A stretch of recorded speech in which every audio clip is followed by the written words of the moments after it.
Rust-Oleum's professional team is here to help measure your roof for a coating restoration. Follow the manufacturer's suggested spread rates to help calculate how many gallons are needed to complete the project. Materials needed: measuring wheel, tape measure, and marking spray paint. First, measure the square footage of the parapet wall, if applicable.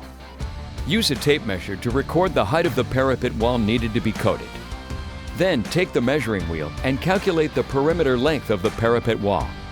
Record both the height and perimeter measurements, then note the total square footage. Next, measure the material needed for the horizontal roof surface. Use the measuring wheel to measure both the length and width of the roof and record these numbers.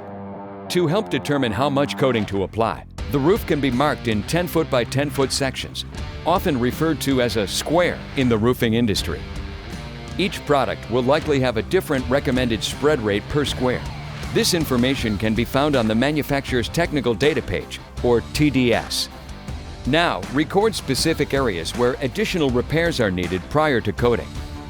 If the roof is specified to be partially or fully reinforced, the measuring wheel can be used to note how much reinforcement fabric will be needed to complete the project. For additional support on your next roof restoration project, reach out to the roofing experts at Rust-Oleum. We're here to help. Roofing@rustoleum.com.